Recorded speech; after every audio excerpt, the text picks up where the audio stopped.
What's up, and welcome back, fellow Siege spectators and players, to another installation of the Siege Double Shot coming at you OCS style. I am the Reverend Whiskey Glitter, and with me, as always, my partner and co-host, Mr. Whiskey Run. Say hello, Whiskey. Hello, Whiskey. I'm going to get it right that time. You nailed it, bro. That's right. Welcome, everyone, to the OCS Season 4, Week 3. And this is a doubleheader tonight. We're getting to see SBL twice tonight. First in their Week 3 game, then in their Week 4 game, back-to-back, freshly back from vacation. SBL, that SBL playing Tempr for the Division 1 standings. SBL currently 2-0. Tempr 1-1, looking to see who is going to push further up in those standings. So this one is going to be great. The second match tonight, SBL taking on Final Family. That'll be happening immediately after the conclusion for this one. So I'm really looking forward to this one, though, my guy. Yeah, me too. And especially why are you looking forward to it? Well, let's check out the map bans and how we're going to get to this best of one this evening. Got a couple of the new maps taken off a little bit later on. Consulate, of course, going second. Night Haven towards the end there. Border gone, which means we will be at Chalet. And I love Chalet. Excited for some Chalet play, baby. Hell yeah, I love it. And I think we've got 10 in the server, so we are ready to go. I know we took a little bit longer getting ready, so let's send it, my friend. Let's send it. Okay, Chalet, what have we been seeing about it lately? Okay, we're still seeing that first floor being the primary and secondary locations. I expect tonight to be no different.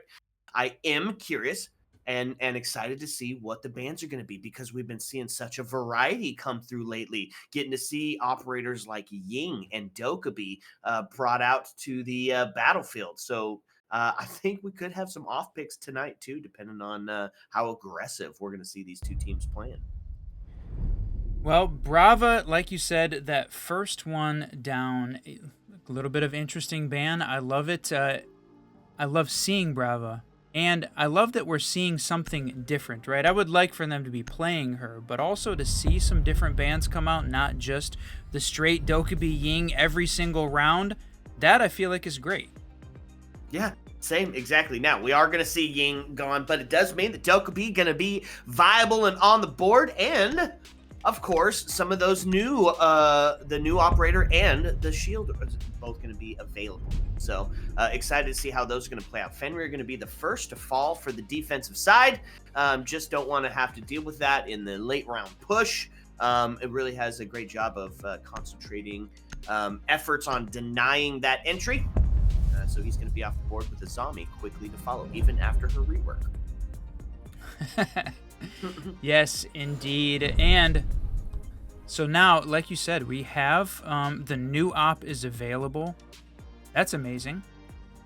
I'm super excited to see potentially the Deimos come out, right? His ability to tell you the exact location of one of the last defenders while bringing a gun that is absolutely devastating with zero recoil to the board. I think it could absolutely be utilized at some point this evening. Yeah. Now, for round number 1, however, we are going to get into the 2F. So, was talking about primary and secondary mainly sitting in that first floor area. Not going to be the case as we start out today. Primary going to be a nod towards tradition and take us back up to that 2F. And, we know a lot of the viewers coming in who are familiar with the Outlast Classic series, right? Most of these players certainly need no introduction. Poison, Asian, Spiff, Nick and Rice on the SBL side, and on the Tempr side, HUD, Drix, Eli, Arda, and Reveal. Hey, a star-studded lineup for sure in the T2, T3 scene, getting to play it out on Chalet, my favorite map. But sometimes we see that Valkyrie band, and you can see Nick her out, getting all of that intel in place, and a little bit of back and forth in the game chat saying, ready to walk through a Melusi every round. And there she is, Asian, known for bringing out the Melusi. Yeah, and Melusi is huge, especially this left location. Bring out the castle is going to help dictate where they can push from, or at least that they're going to have to spend some utility to take a bit of map control, couple it with the Maestro and the Valkyrie cams for the intel, and we're seeing an Alibi, right? Which we've recently been seeing a little bit of that roam game from Alibi making itself present again. Super happy to see kind of some of these other ops getting a chance to play now. One person who is glaringly absent on the board and able to be used, but not being brought out for this first. On the attack side, though, we're looking at some intel as we see both Eli and HUD bring out some, and Arda bring out some intel operators lying on the board. Go Beast, you see her band out the wall. Three fires and swings in. Alibi gonna find one. Rice gonna find a second one. Not gonna give up control of the back stair there. Just push in, and it's gonna crossfire is gonna be set up as Poison takes Eli off the board. Now puts it into a 4v2. Very quickly. Oh, they tried the nade on Solar, and they did dislodge Rice from holding that position, but unfortunately, they tried the double swing in, and he gets the kill. Both of them. Look at, boy, that's gonna look back on that VOD and not forget just how absolutely razor close he was. It's not gonna finish him off either. Reveal finally taking down Spiff. Let's go. Yeah, so is just gonna hold the button, but it's gonna be the flank that comes up and takes it from the prone position. Got him. And you see that Melusi trap just right out there out in the middle. What does that do being so far away and open like that? Well, it makes you have to either expend some utility, which means you got to put yourself into a dangerous position to get it off the board, or you have to look down when you know the swing is coming from piano. So even though it looked like a very obvious place to have a Melusi trap, it was really a tough spot to break and stayed on the board as it pushed up. That's right. Almost the team ace there on the SBL side. Got close. First round there goes to the defense. Not unexpected, certainly, for Chalet. So I like the change-up going to this first floor site now. And seeing that same sort of setup there on the 2F location as they get themselves ready. Mez, Poison bringing out the Mira. Imagine she's going to set up one of those windows looking into library, along with bringing out 10 seconds to go. Rice on the Aruni as well. And Melusi. Said maybe going to see her every single round on defense from this team. Oh, it's definitely a potential. We've seen her pick rate just skyrocket. And yeah, it's still going to lean towards that intel as both Jaeger and Melusi VPs. Counter, right?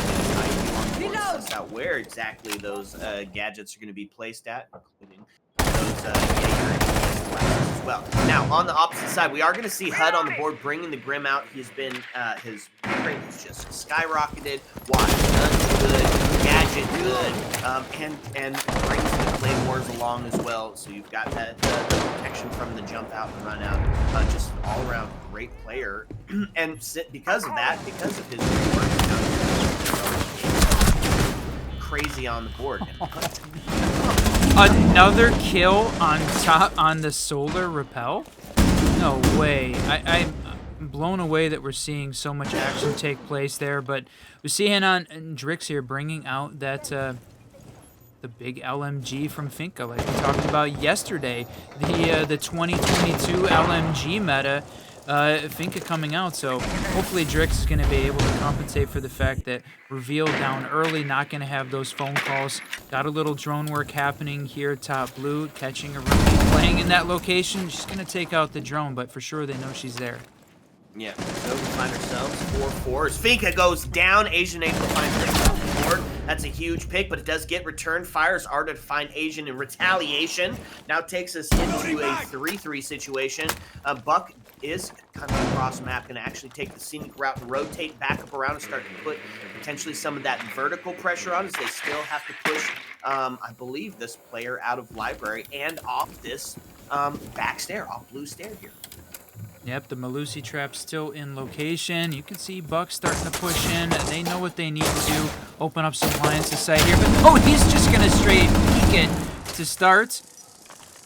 They don't have any. They've got nothing from a hard breach perspective that can try and get a little bit of extra line of sight there. If the defense had Did they not know that Warden was playing in the corner? Oh my Nick just Lord. grabs a double. Oh. Jeez, and that's a tough position to find yourself in. Now the body bounce hugely in favor of Team SBLs. We've got 30 seconds left, and it's going to be jiggle peeking for your life, and it's the long distance that you have to take these out. Except for the close shot that does come around the corner, but doesn't find anything just yet. HUD in a bit of a pickle here. He's got a tough climb back to be able to get himself in a position, but 15 seconds is just not going to be enough time. This is going to be another one that is going to go in favor of the defenders as Nick finds himself a three-piece from that library corner position. Yeah, boy, and just looked calm, cool, and collected. Good trigger discipline. Just takes out both almost nonchalant. Just wipes two of them off the board. Stays alive long enough to finish out the round. We see Team SBL take their second on defense.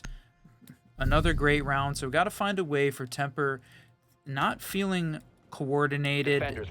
The fact maybe they were missing any sort of hard breach, not even a can opener to try and open up a sightline there to top blue seems like a bit of a miss. So see whether or not they're going to adapt this time, bringing out the ace potentially. But who we have on the SBL side? Plant denial, the smoke, poison bringing him out, along with the Kaid for a little bit of breach denial. It's a good lineup. Yeah, and kind of a non-close tradition, right? SBL playing a little bit more of that they did go to the first floor for the secondary site, making a base but still, it's a pretty standard lineup. You've got your blacked out now, you've got your slow down and site denial with breach a very standard setup will mine not to be taken out by flash brings that deployable to the field as well. So we're gonna have to see Tempr bring a little bit more of a traditional sense to a traditional gameplay, except for we're gonna see Blitz on the board to help aid this potential execute. They've got Ace and Thatcher to open it up, Lana for that hatch play, and then wild card of Blitz to come in and add a set of offense. That's pretty hard off the board early. That's right, you called it out. You wanted to see the Blitz come out as part of Clubhouse to see some of the shield play, but no.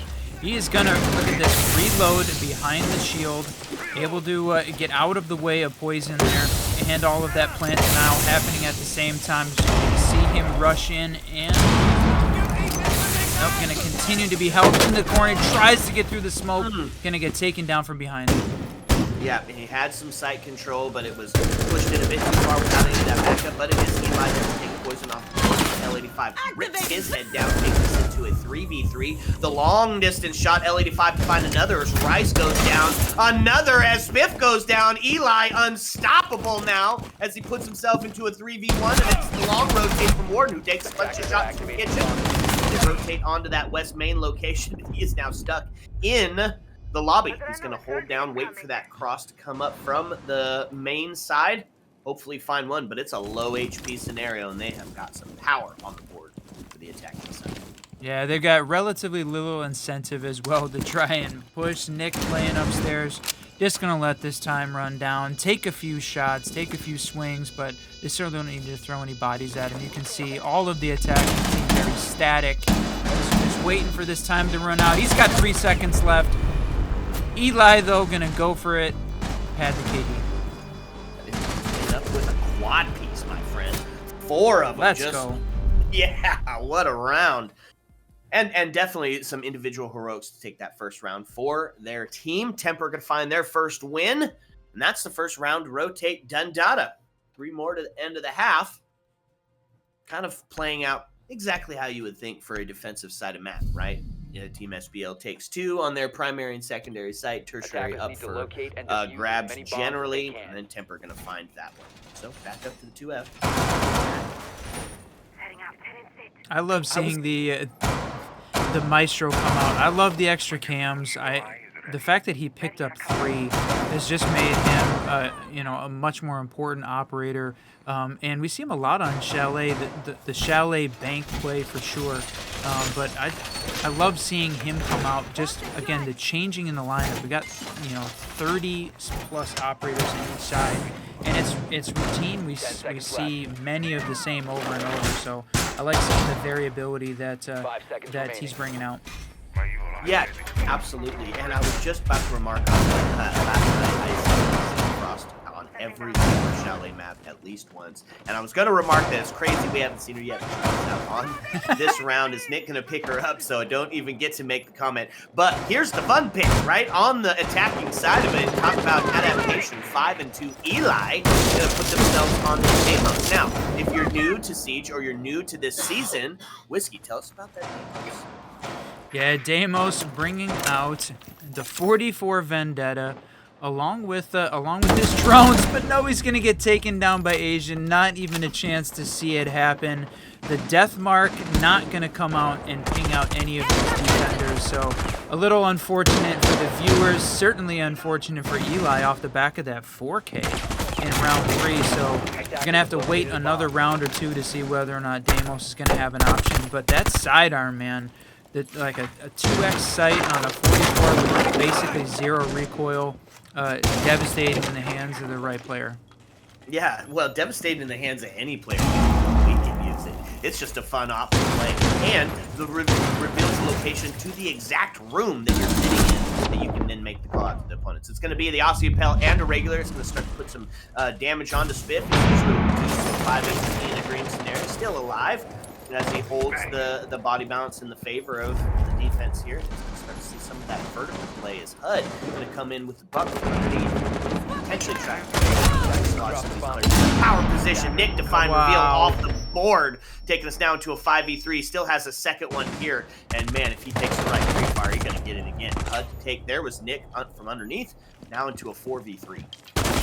Yeah, that's certainly one that they needed. Rice taking a couple shots on that trophy window. I don't know that we've seen a game that had quite so many kills right off the solar windows. I mean, I think that's like the 6th kill that we've seen just in 3.5 rounds of play, just on that one location on this map. Launching tracking drone. Okay, well. 46 seconds left. We entered into the frag zone now as we find ourselves in a do-or-die situation for the attack teams. They are down in the body count, and they do have an on the Maestro with enough bullets to kill everybody. A bit of the back foot here is going to start to push up. Already giving away his location with that. Pushing up, taking the shots. Oh man, so close. These players' game sense is just amazing. Now, he did not peek, and Arda is going to get taken down as we find ourselves down 4v1. All resting on the shoulders of HUD. Finds himself falling Maestro. Yep, stack up another couple kills there on the solar stairs.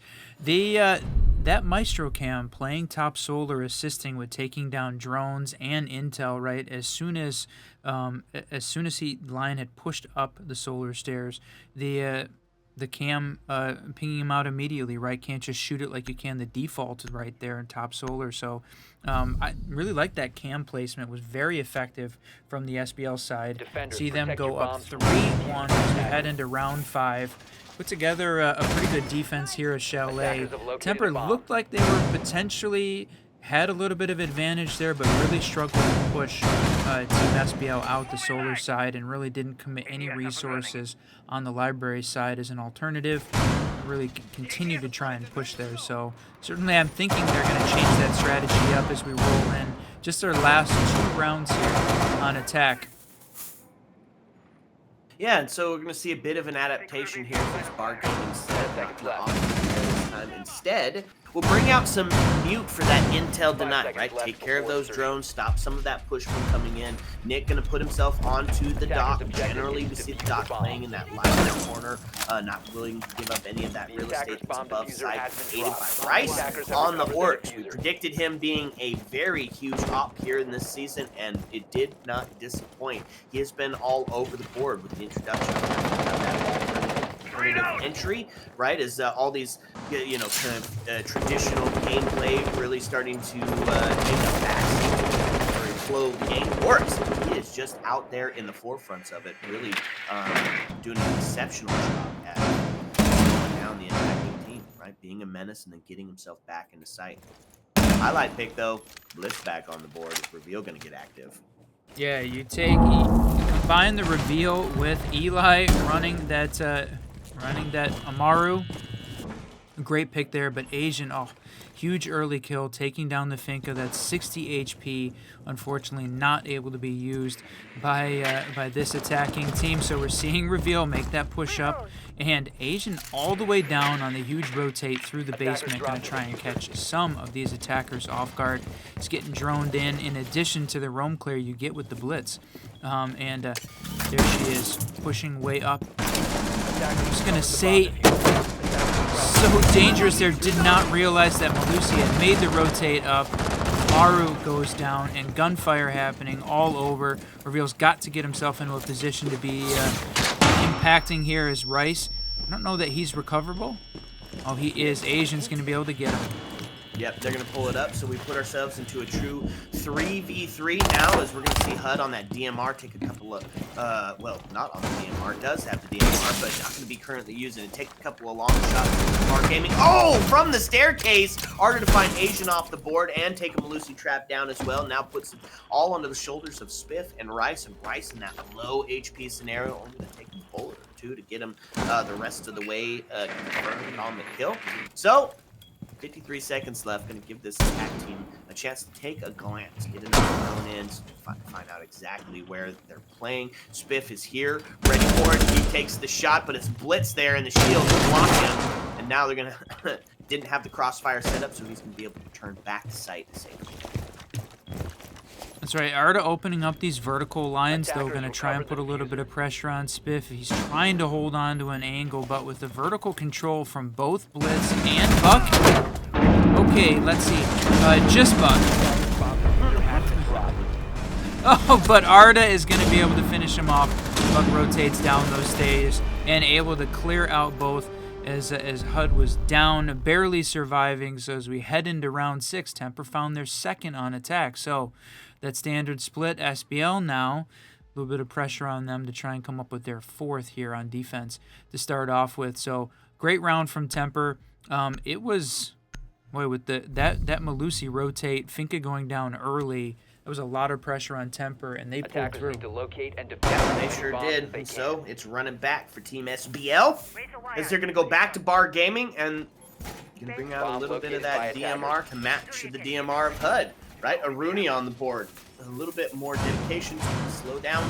That, of course, with the Malusi and Spiff bringing out the ADS is still going to bring a little bit of intel to the table, which is so necessary here. 3-2. It's the last round of the first half.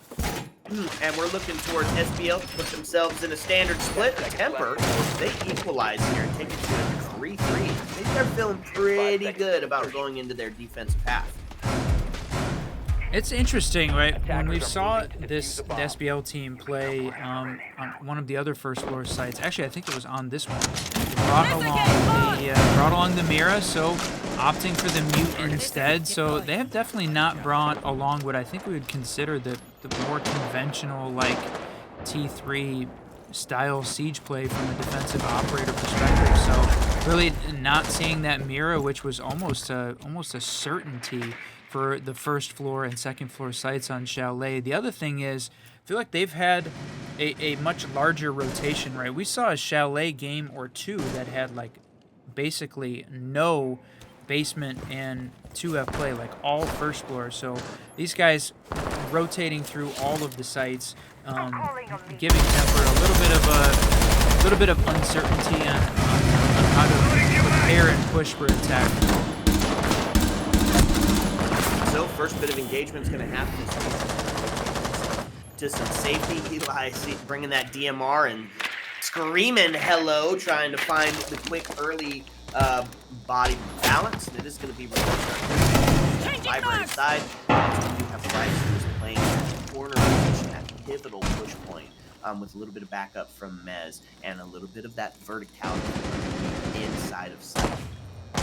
So first what they got to do, they got to get Rice off the board because he holds such a potent position. And then start to attack that vertical, which is what Buck is going to be doing as well.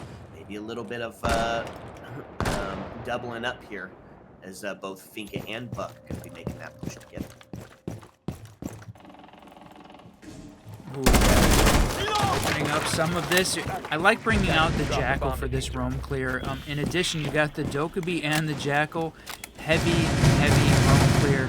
And I really like seeing the Jackal in competitive play because it keeps the defense on their toes. I think he's a good op from the attacking side that's trying to even up this meta, which had been very defensive-sided. So as you bring out a couple more attacking operators that bring a lot to the table, you can bring out a few more of these others that had been good but have only increased in utility. Yeah, and Jackal is great for that because he can clear out so much real estate so fast. Look on the gadget. He's been in the room recently. Now, Rice is in that power position. He did take the Capital off the board, and that is the operator designing to dislodge that library corner player. So, the hold on to the mezzanine, the hold on to the blue stair, and library control defense except for Eli just is cannot be stopped and is just out-dueling everybody. It's 6 seconds left. Eli with a triple kill, 4 seconds, now into a 1v1 as Spiff finds the double. It's going to have to go for the plant, and it's going to be a defender win, but it's going to be because time ran out. Sheesh. Oh, that was a round 6 Eli 3K? Yeah, Eli just having an incredible game. So that 4-2 split as we roll in, exactly what we sort of expected, but took I feel like a little bit of unexpected turns getting there. So that was 7 kills for Eli just between 2 rounds. So when he's hot, he's hot. The question is, which rounds are it going to be? Yeah. Between his 8 and 4, those happened 7 just on those 2 rounds. Discovered the location of a bomb. Yeah, boy, that's stepping up for your team in a big way. So now we're gonna switch gears here, and it's the op swap. It's the second half of this best of 1 match. It's a little bit of Tempr defense. What did they bring to the table? They brought some intel. Valkyrie gonna be on the board as they take kitchen dining for their first site setup. Solus to help with that intel deny. Gonna keep bringing the Melusi out. You were right. We can see her every single round now that she is got a change with the new season. And then, of course, Alicia brought out. So Bob's designed to slow it down and take away your intel while providing it for the team. This is a good defensive setup. Now, generally like to see a little bit of that site redefined when you're playing those first floors. Maybe the castle coming out. Zombie obviously banned, so not going to be in place. Maybe another deployable shield or 2. But I like it. It's good defense. We talked about whether or not the Azami ban was going to be, you know, a big impact on the play style or not. I think it's interesting that she was banned out at all, right? Even that drop in utility from being able to take down the Kiba barriers with just bullets at this point, as opposed to you know, needing explosives to be able to take them down. So interesting that she was still important enough for this team SBL to ban her out, even with that nerf to her utility. Yeah, you know, first on the board is going to be Poison and Grim, and that's a helpful bit of util and intel going to be gone. It's those just overwhelmed sight, especially for that vertical game. It's going to be Melusi holding on to the back stairs. We've talked about this being such an important area to push into. We've even seen Mize and Jaeger's dedicated to holding this back stair, especially for the kitchen dining. It's one of those critical push points that you have to have control of. And you can see right now, Capital sending in some fire, doing a lot to try to dislodge this player from it. So you see that Nomad put an air jab at the bottom from the window, and it's going to be the pinch point. All those Legion goes down there, the bottom west main, but all of this utility being focused on trying to dislodge Melusi out of that location, bottom stairs. They've expended a lot of bullets, a lot of attacker utility to try and get Melusi out of that location, and you still had HUD playing there. It's gonna get 1, almost 2. Boy, SBL knew how important that area of the map was, and Tempr still able to exploit it. So continues to be such a crazy important part of the map. Spiff trying to hold down this bottom C. Who shot that drone? Is someone who'll be walking down those stairs looking for that roam around the attack.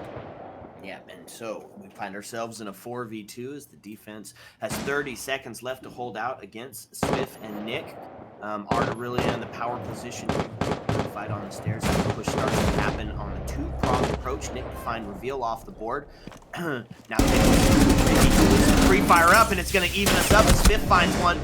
Now taking Eli onto Nick. Eli just unstoppable currently. Now into a 2v1. It's 10 seconds left. Spiff has to find the double kill here, or another round of defense. Gonna get one. To a 1v1. There's just no time left on the board. Time not being anybody's friend this evening, and that's going to be another one for the defense based on solely stalling out the other side. Time waits for no man, and in this case, time was the 6th man helping the defense win there. So Tempr takes their first on defense. Goes up to 4-3 as we head into round 8. Great round there from Tempr, but man, just a ton of action continuing there on that side of the map. Going to see them head downstairs to the basement for their defense. Talked about Mira, whether or not she was going to be a big part of it, had not been on some of those defensive rounds on the SBL side. Generally seeming like she had more of an outsized impact for a lot of the competitive games we cast. Tempr bringing her out here along with another favorite of mine, the Cap Can coming out sort of early on their defensive round. So going to work on that reveal, slowing this attack down. And SBL thinking maybe this basement attack is going to be sort of a rush. So bring out that Cap Can, slow them down. Yeah, so on the attack side of it, they're going to stick the Monty pick here. And Shields.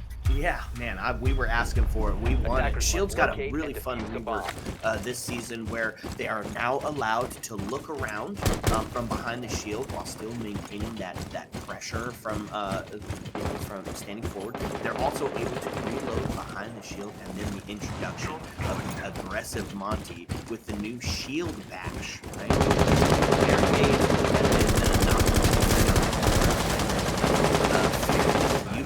For a few seconds while those nice come out. So really exciting to see Poison put himself on to the shield play.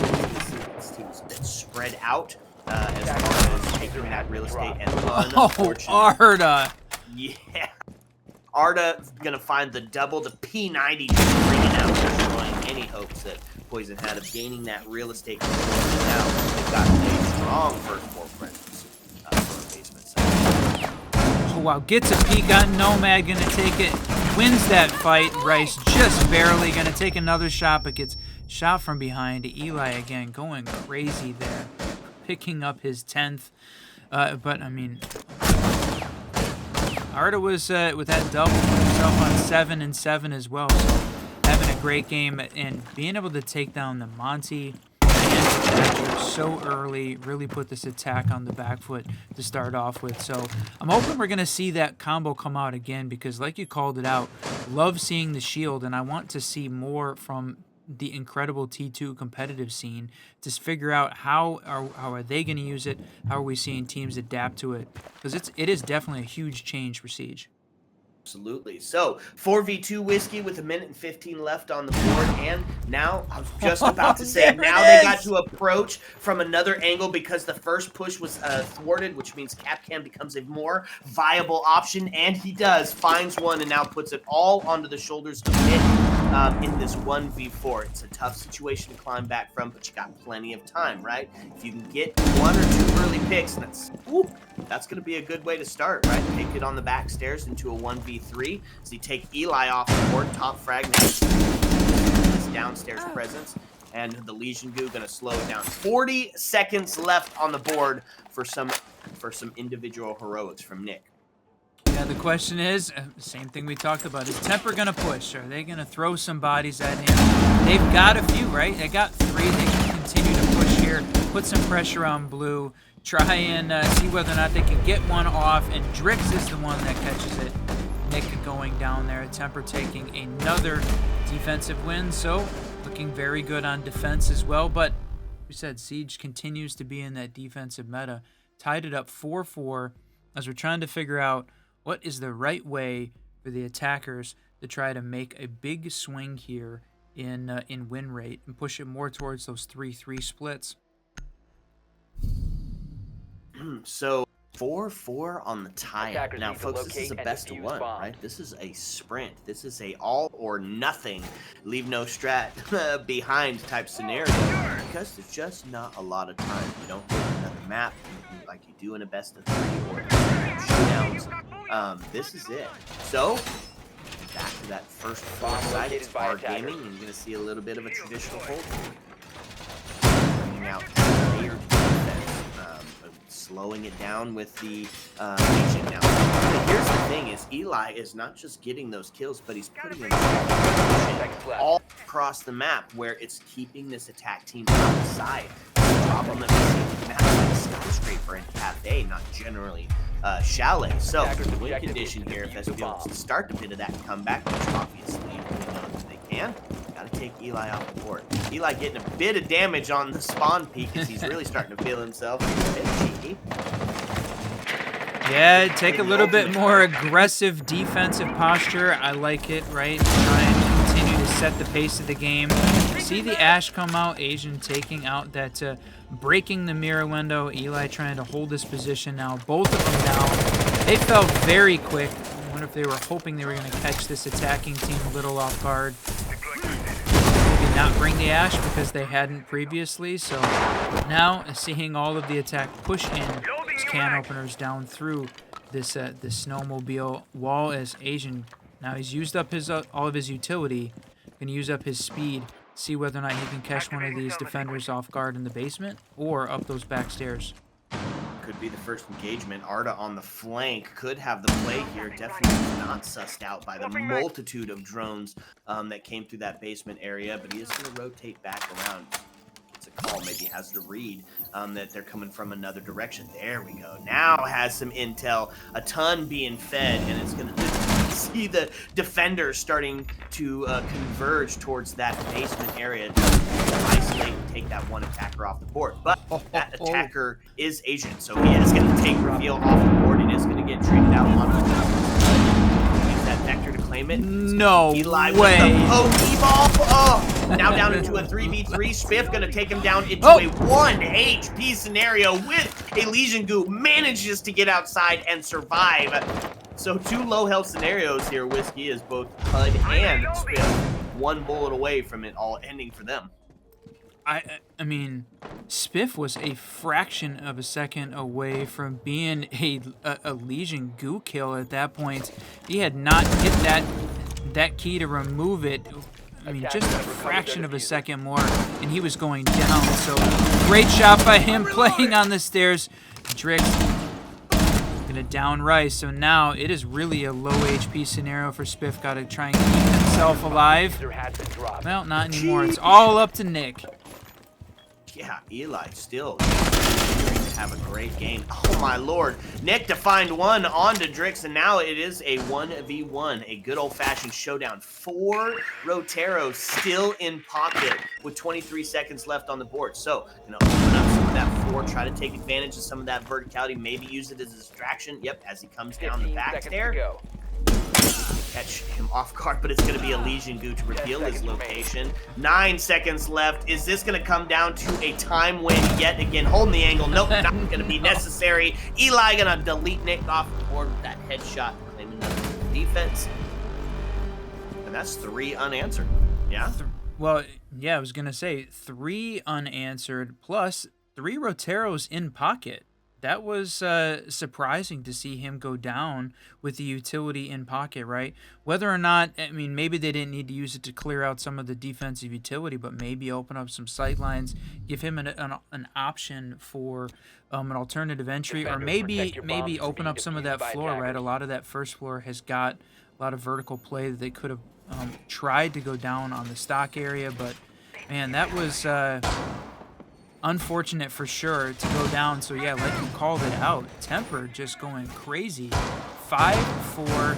This game started off looking very SBL sided and has quickly rolled into Tempr looking like they're the team to beat here, and we need to see SBL get active on attack. At least, right? They haven't won any of their attacking rounds yet.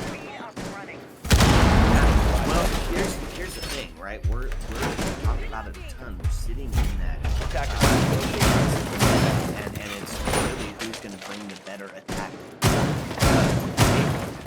That is going to determine how we're going to progress. We've been seeing a ton of like 5-1 splits on the defensive side of it. So, and on multitudes of matches. So,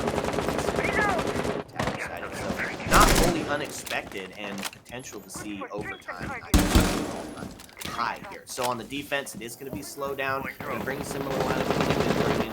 I think a great adaptation here by Nick is bringing out the gridlock, right? It's great for that anti-flank, and stopping that rotate, but also great for the pre-execute. Has those sound cues that goes down. Could be adaptation to stop that pivotal flank from coming back in on. Yeah, this seeing Arda and HUD downstairs in that HUD downstairs in the basement, Arda on that first floor, trying to put some pressure, looking to see whether or not. Wondering whether or not anyone's going to push that main snowmobile wall, but for the most part right now, SBL focusing on the 2F clear. Might see Buck make the rotate down, so HUD could be in that position to be extremely dangerous, and now you're going to have Eli joining him down in that. Boy, is that the third too? Arda also moving to the basement. What is this? A meeting of the minds in the basement of Chalet. That's going to be huge as they take Nick off. Yeah, you're right. It was the down below. Oh, a lot of investment into the roam game, giving them a potential for a retake scenario. Now it is going to be Spiff to find reveal off the board as the first answer back for Team SBL here in round number 10. It is a body balance tip in favor of Tempr here. Pressure on that.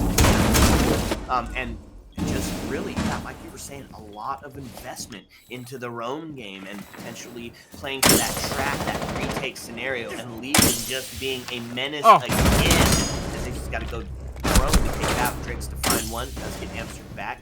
Drix on the triple kill now, except for his comeback will have the door shut upon it. Poison going to take him down. 3v2 with 40 seconds left. Well, if you add up all the damage that he had done from Goomerans, I mean, that's almost an extra kill at this point. Putting a lot of damage down on this SBL team. Poison and Asian trying to find these last couple of down in the man count, but got a little bit of the vertical control. Take a shot down on Eli. Finally going to take him down. Crazy, I know, but those solar stairs. The plays, harder to find Asian off the board, HUD to clean it up on Poison, and that's going to be another defensive win. And, geez, does that put us into a match point scenario? It does indeed. Yeah, round 11, we hit our first match point of the night.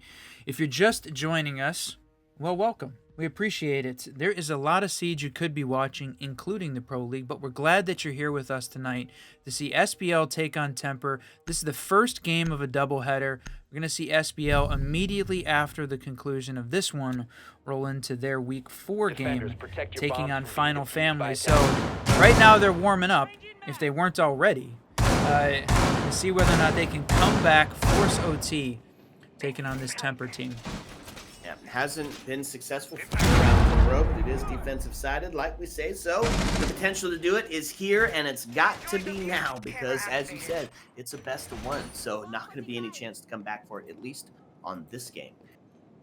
Okay, so who we bring into the defense? It's all the same faces that you've seen before. If it ain't broke, don't fix it, right? Slow them down, bring the C4s, bring the impacts, really try to force or get some of that explosion play, especially because you're bringing out the Monty yet again, the walking drone, the mountain himself, right? So hoping to take a little bit more, be a little bit more present on this attack this time is Poison and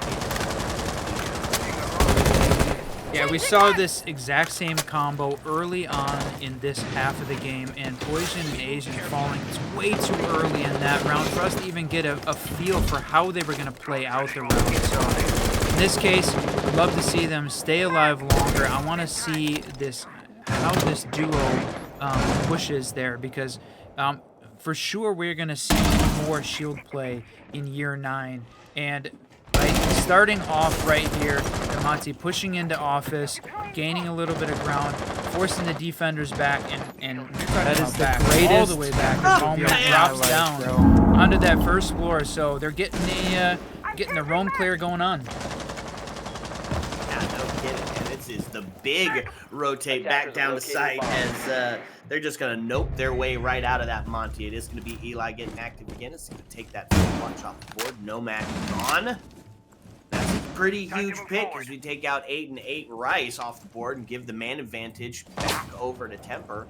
Now, Monty, look at just incredibly aggressive, not afraid to make that push up. Knows we've got somebody behind the mirror, is calling it out. Take free fire through that wall if he gets the opportunity to.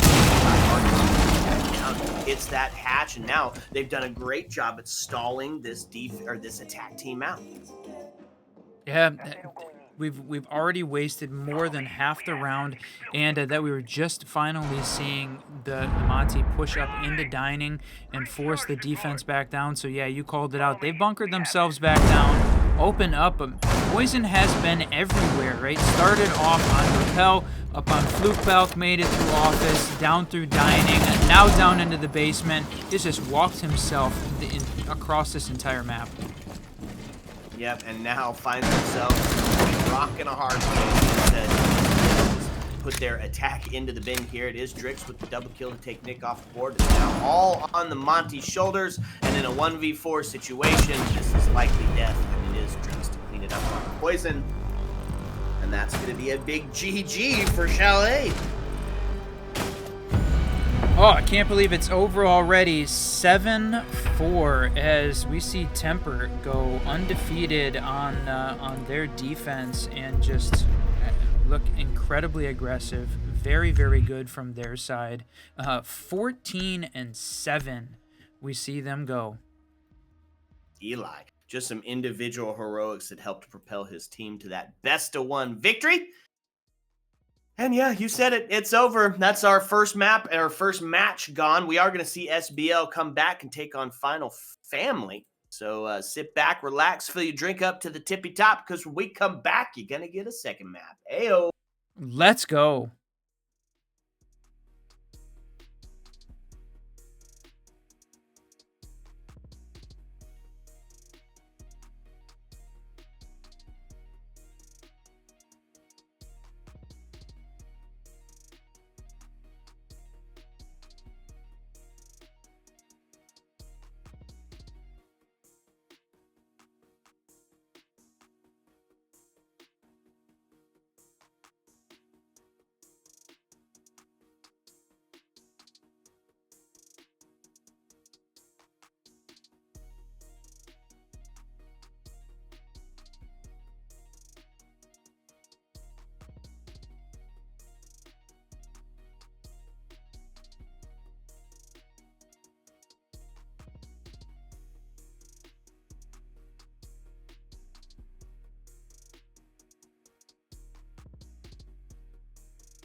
What's up, and welcome back, fellow Siege spectators and players. Well, we got a second map going for you this evening, or a second match, if you will, as SBL going to be taking on Final Family, just waiting for everybody to get into the lobby.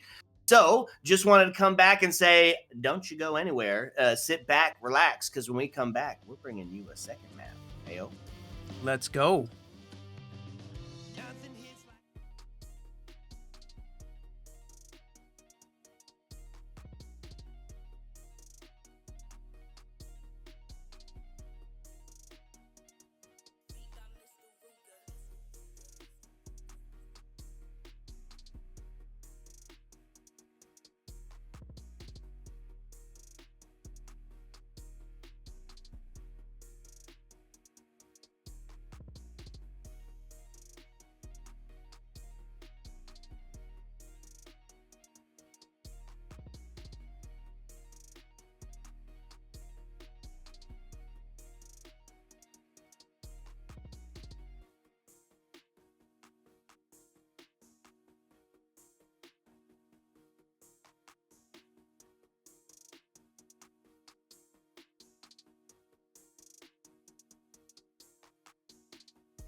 What's up, and welcome back, fellow Siege spectators and players. We did it. Everybody in the lobby. It is another match coming back at ya. I am the Reverend WhiskeyGlitter, and with me, as always, my partner and co-host, Mr. WhiskeyRun.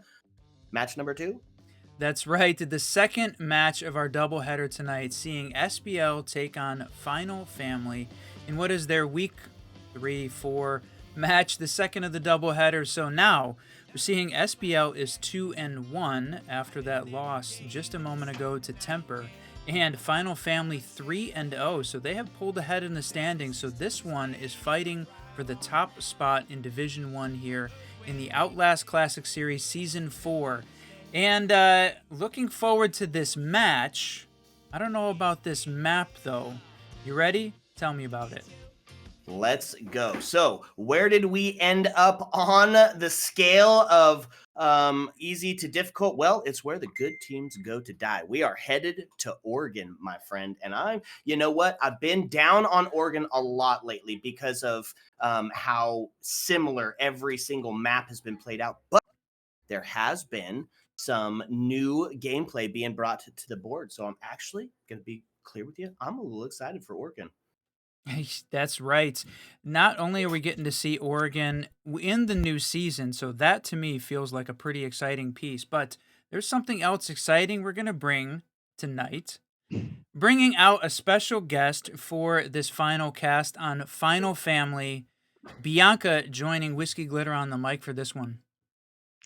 What's up, guys? Hello, I'm so excited to be here. I'm Bianca. I think if they've watched the other Outlast games, then I'm sure they probably recognize me. This is like my 4th time now casting for Outlast. I'm happy. Yeah, let's go. It's going to be an all hype cast as we send this back and forth beat. I'm excited. I'm happy to see it. And I love Final Family. They're like one of my favorite teams. So that's why I was like, oh my God, please. I hope I get to cast because I absolutely love watching them play. Ooh, excellent. So a little Final Family fan as we go into this one. How do you think bands are going to be heading out for this, since you're familiar with their strategies? All I can remember is it's usually exactly the same. Dokubi Ying, and I'm probably gonna say Valk and like Azami, or maybe Valk and Solus, something along the lines of that. Usually, that's kind of the pattern that I see, especially on Oregon. It's such like a, I mean, Dokubi and Ying, without a doubt, get banned on I think like 99% of the time. The defenders, it really. Oh, Kaid. Kaid's not too shabby. Yeah, well, it's huge for holding down that vertical pressure and that vertical presence, making sure that they can't get the hatches. So that means that when we get to the basement, when we get to the bunker war, definitely going to have some of that vertical play being inside. And then, of course, Fenrir to follow it up. Dude, I was wrong for both of them. Oh my gosh. Honestly, I feel like Solus is a lot scarier on Oregon than Fenrir, but I mean, that's just, I remember one time I played a tournament too. Oh my god, this is when Solus first came out. Oh no, it was so bad. Oh my god, I was getting bombarded by her. I have like horrible flashbacks every time I just think to like Oregon and Solus being untouched, unbanned. Well, I like it for Oregon, right? Because it's such one of those small maps with a lot of solid potential here. The potential for the run out is what I think will be key here. Look to see Solus active on the roam game, and really just trying to be a force, really stall out that attack. So we do head down to bunkers for the first one. We see Tubero on the board. Interesting pick here. Going to try to still deny some of that hatch play. Yeah, I guess I've seen that too before. When they're getting the hatch, if they end up getting the Kaid knocked out, they just end up using Tubero to like delay it even further. I'm surprised there's no Mira, but I mean, they have a Frost. Usually, I see Frost get played upstairs, but downstairs, I would probably swap out a Frost for a Mira if I was winning. Oh my god, what was that? What was that? It's the intel. Solus so huge, which makes it absolute revenue now. But it doesn't mean that it can't be for a body on the next time that she gets active. Absolutely right, like you said, man. The drone was just the first time, but definitely the second time. Looks like Solus is already going to be getting action. She's by that big double window, waiting for something to happen. She's trying to chase these drones, and I mean, it doesn't look like there's much happening upstairs. Oh no, did it freeze for you? Oh, it froze for me. I'm so sorry. Oh, it looks like she's gonna stop defending upstairs, and instead, oh my god, Kaid gets wallbanged. He's gonna get taken. Oh my god, he's gonna get revived by Finca. Yeah, huge W lose there. So he does keep Capital in the game. Rice gonna live to die another day as he pushes down into that main lobby. As they cleared out that 2F location now and forced the defenders back down into sight. It's still 5-all in the first minute here, so Drone's going to get to take a little bit of extra time and suss out where exactly these defenders went to. I mean, man, if Capitan didn't get, rezzed by that Finca, I could have imagined that he probably would have ended up getting finished off, which Finca's Finca's good, but I don't get to see her played so often. I'm kind of happy to see that she's getting played because I love when Finca ends up coming on the board. It's always so interesting to see, and it looks like they're going to be maybe pushing through Freezer's side. Solus, like I said, she already ended up leaving the top there, and I guess now she's fully made her way back to side. It looks like Freezer might just be the play as they open up that hatch, as well as Eba. Attackers have dropped the bomb diffuser. Attackers have recovered their diffuser. Oh, is WhiskeyGlitter? Is he gone? Okay, I guess I'm just gonna thug it out for now. I guess it's all right. Apparently we did lose Glitter. All right, so WhiskeyRun will step back in. No worries, we got this. We've had a little bit of ups and downs from a tech perspective here tonight. So thank goodness our observer is still solid, still on. Yeah. High Tech Chat, appreciate you. So all of the bees coming out down at the bottom of the stairs in the basement. The C4. Damn! Not gonna hit. Rapid just body after body. What did we do? It's literally an eye for an eye, and a tooth for a tooth, an arm for an arm, and a leg for a leg. It's 2v2. 20 seconds remaining on the clock. The pressure is on Capitan. It's starting to get in. They're gonna start planting this bomb. A 1v2. Capitan is left by himself, and his teammate's gonna get taken out with Legion and Tubero versus this Capitan who has gotten the diffuser planted as bomb takes down one. Oh my god, who is right? He won't end up finishing off that Legion, will end up getting the kill, but oh my gosh, what a valiant effort coming in from that from the Capitan. I believe his name was Rice. Yeah, oh my Rice. god, that was absolutely beautiful. Yeah, they Well came in played out. strong there. Boy, Final Family being very aggressive on defense, and they're going to take that bottom win and head upstairs to kids' dorms. And like you guys were talking about it, more of the standard bands coming out here. So who are we going to see upstairs? Azami, Valkyrie, and then Solus making her appearance as well. Such an important part Attackers of the need to intel locate game and here defuse on the Oregon. bomb. Those operators are like those operators absolutely run every single site. I would say usually, I mean, Kaid is a very like dependent on the map, but I always feel like Fenrir, Valk, and Solus, Azami as well, are just usually the top picks, or at least the most common that I see when I get to cast easy games. Those are usually like the most common operators that end up getting banned, no matter the map. So I guess it really all just depends. But 10 like you seconds said, they're left. gonna be going upstairs, kids, and dorm. What a cheeky little route. I love that Valcam spot. That's when I'm gonna start using it ranked. If Glitter was here, he'd say write it down, Whiskey. Already done.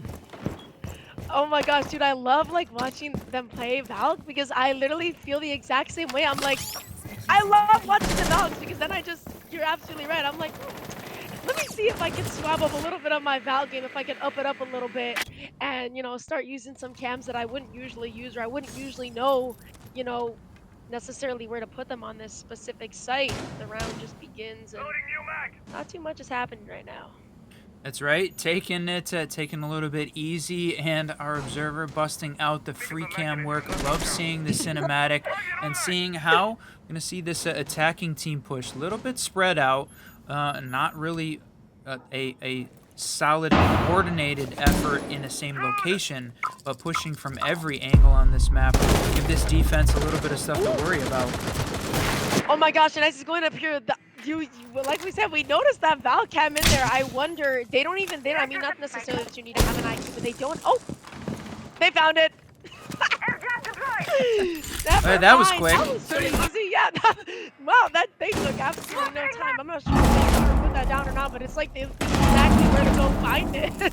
Well, I mean, from this SBL side, right? Literal pro players having made it into the NAL for that short period of time until that team that shall not be mentioned caused them some grief. So for sure, they're going to know where all of these spots are. We're learning them for the rank stack, but they already knew Twitch taking a few shots. Poison bringing out that big DMR. Love the 417. Oh my god, I cannot use the DMR at all. I can't even use the F2. I refuse to. Anyways, as I say that, looks like Solus will take down the bug. Bring it to a 4v5. Sorry, a 4v2. A 4v5. The man advantage will go for the boys on Final Family as we are now walking into just under a minute remaining in the round. And they do have Attic open, but honestly, not much pressure being applied. As I say that, I just noticed somebody is top white. That's definitely a decent amount of pressure. I'm not sure if they even know that he's kind of just stood there as he's literally just right in the middle of the doorway. That could be absolutely terrifying. As I say that, Nomad will get taken down. Shots are firing everywhere. That's a 2v4. 30 seconds remaining on the clock of Twitch and a Lion against the 4 defending boys on a Final Family. Right, all those red pings coming out, not enough intel there for the SBL guys to convert that into something more than a 4v2. So there's one, 2v3 in the last 10 seconds left, 1v3.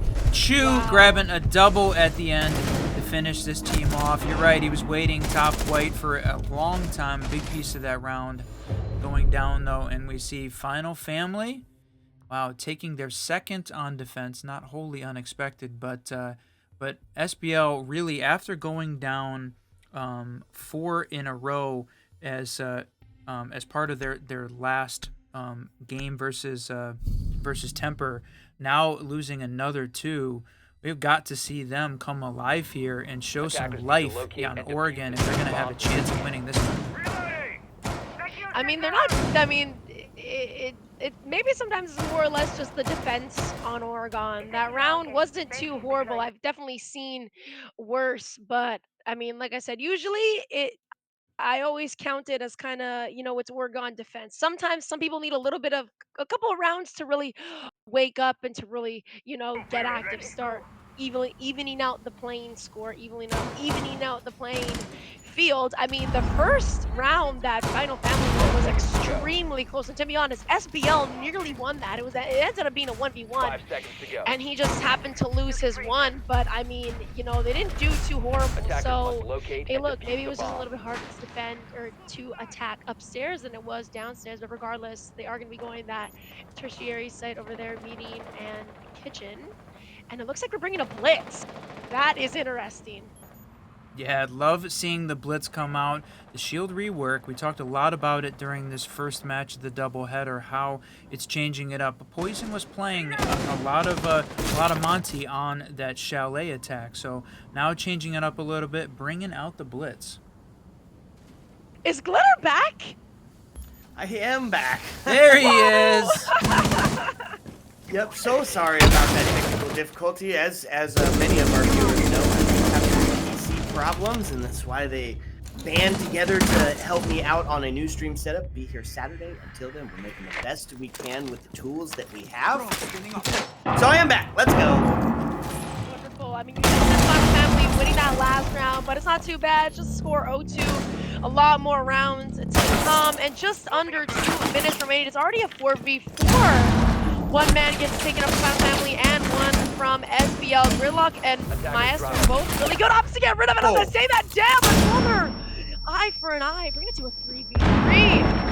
That's right. Look at this Kiva barrier setup that Azami has got. Really dug in on that trench warfare and being utilized. Even though those Kiva barriers are now degradable, it still takes a couple of mags to get through them. So as we find ourselves in this 3-3 scenario, it's a slowdown city with both Castle and Azami on the board, really just redefining how the site setup can be utilized. It's really going to make it tough for this attacking team to push in, unless you get the vertical kill. Absolutely right. It looks like Ash put Mr. Vinny Voodoo. I'm gonna say that ditto. Oh God, in a split, I would say he puts. Or Louis is gonna get put in a pack as well as Rice takes him down in a 3v1. The man advantage over the boys on SBL just under a minute, and damn, 3 kills are coming out, and it was 3 kills on the side of the boys. 3 of them came out in under a minute. And now Nick to get the final one onto Kensu. Looks like the boys on SBL finally win their first round, and it will be on that odd site, the odd middle site for meeting and kitchen. Yeah, so that kind of expected, right? You see the defensive team take their primary, take their secondary, and then the chance for the attacking team to win it on the tertiary side because this is so defensive heavy on the meta. So the first round rotate of this best of one is gonna be done. Dada, goodbye, sayonara, see you later. And we're gonna be able to switch up gears, take it back down to the bunker, baby. And it's that mirror that you asked about earlier that was absent. Hey, they heard you. They're listening and they're saying, let's run it. You know what? You're right. Let's bring the mirror out. Mira's always really good. I mean, I can't really imagine somebody going Frost down here instead of Mira. I don't know. And it looks like they're bringing people down like that. They don't. Oh wait, I remember as I was saying that they did indeed ban Kaid. So I kind of forgot. I kind of forgot. But anyway, yeah, I'm happy to see Mira. I like having Mira down here. It looks like Capitan is gonna make a return as well. He did amazing that first round, nearly clutched up, but ended up falling short. I love Capitan players. I think that if you're really good and you really know how to utilize and make the best out of Capitan, you could be an extremely scary opponent. Absolutely, and we've been seeing him a lot lately as one of those operators that's really utilized towards dislodging some of those critical push points that somebody like a Mira can hold. Now, when you couple it with the high pick rate of the Grim, who has just seen his pick rate skyrocket recently, and giving that. Why is that? Oh, it's because he got his latest rework. Now he doesn't have to put himself into danger to get that intel, and we are in this defensive intel meta. So with somebody like a Grim who can flood the site with these bees, you give him a great gun, you give him breach capabilities as well. He's just a well-rounded player, and a lot of teams are starting to rely on that. Now, Buck coupling that with the Grim, you get that sight verticals all set up with the bees, and then rain downhill with the Buck opening up. It's fishing. Oh man, vertical always scares me the most. People that can play vertical, oh my gosh, man, they are menaces to society. Agreed. Always it seems. Oh my, yeah, no, it gets brutal. I literally never ever. I don't know. I can't hit through the floor, whether I'm looking up or looking down at somebody. I always end up. No, it's literally so bad. That's why I can't play vert, and I literally chicken out when vert gets played, and I'm at the expense of it because I literally don't know what to do.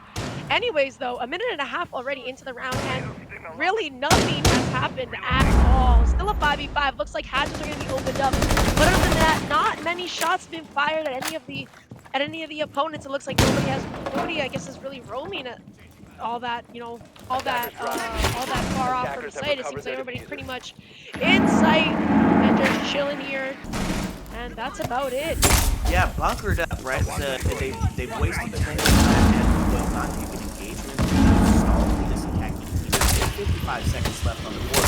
We're still sitting 5-all. So, folks, what does that mean? That means that the trades are going to ring out like crazy. And just like that, you see all of those, that intel being fed by those beats. So, pushing from bunker. They now know that they have to take the gunfight onto the pillar area, even though the Legion do. They're going to take that with the LMG. Does get traded on to Asian as the trade brings out. So, it's 4-4, 30 seconds left. Still just flooding the site. It is going to be Buck to fall next to his head just ripped apart. 25 seconds now as the clock starts to tick down. Poison into a bit of a good position though, right? Still at least 10 with that deployable. Oh man! Louis gonna find Nick off the board, and it is just falling apart for his attacking team. And with 12 seconds left, we're in a it's too little, it's too late. They're gonna take the round on the defense. Wow, that was played absolutely beautiful. I can just give them a kiss for that. That was absolutely, that was played way too well. It was played way too well. They knew how to absolutely waste time. And so they did with, like you said, it was literally 25 seconds left. And that was when the big push started coming and everybody started flooding site. But it just looked like SBL was just getting picked off. They were just not winning their ones, or they were just getting caught off guard and ended up dying. That's just it. It ended up being, what, a 1v4 or a 1v3? Yeah, I think it was a 1v3, or maybe it was a 1v4. I don't know. It fell Something like apart. that. It was the slow collapse, and then it was over just like that. So, head back up to the 2F, right? And the defense gonna pull out a simple strategy. Team still gonna bring that intel to 9. They're gonna favor that heavily, bringing out both the Soulless and the Mute. Gonna stop some of that potential intel from coming out, because that's what we've been working off the back end, right? That's what the Grim was about. That's what the Lion Call was about. Now they're still gonna stick that. They're still gonna stick the Lion Call because we still have to find that intel. Zombie to redirect that site, the Legion to slow him down. This is a good Attackers must locate and defuse the bomb. I'm kind of surprised that they're bringing Hibana and not either Ace or Thermite. I feel like Hibana is such like an odd hard reach to bring when they're pushing upstairs on Oregon. I feel like it's just not really. I mean, hey, look, I don't really know how SBL plays, or at least I don't know how they decide to attack when they're going on Oregon. But I mean, I feel like Hibana might not be. I feel like she might not be that useful when it comes to backing up upstairs. Well, here's the pixel peak, and if you want to get into a situation where your Selmas are not going to get impacted as you're trying to long distance, good key here. And Pengu always says, go for the comfort, right? So when you find yourself in a down situation, go with the operator that you think is going to bring you the most success. Will be that pick for Poison here, Asian to fall, and that's the double to ring out as it is looking in the defensive favor yet again here, B. Yikes. Yeah, no, the comfort picks, I mean, maybe it would work for Poison, but the comfort picks do not seem to be working for anybody else. SBL is not doing too good. It's a 3v5, and it's only a minute 15, a minute 20 now into the round.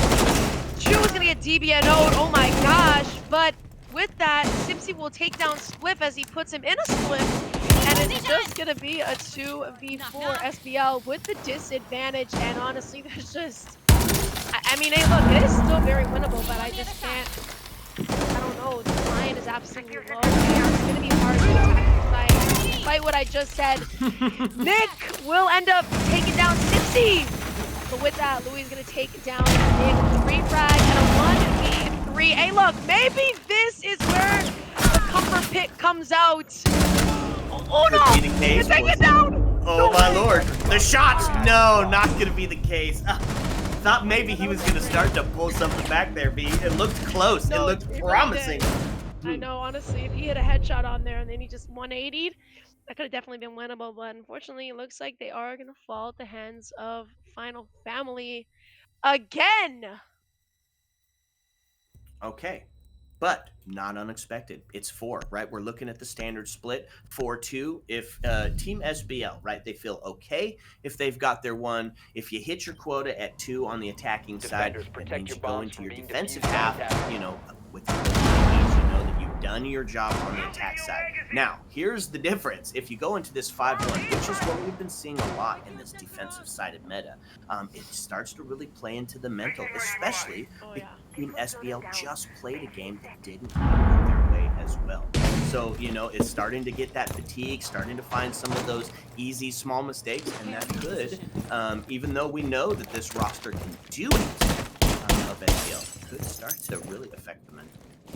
Absolutely right, and 10 I've seconds said this remaining. before. I feel like the mental chalk between 4-2 5 and seconds to go. 5-1 is an insane gap.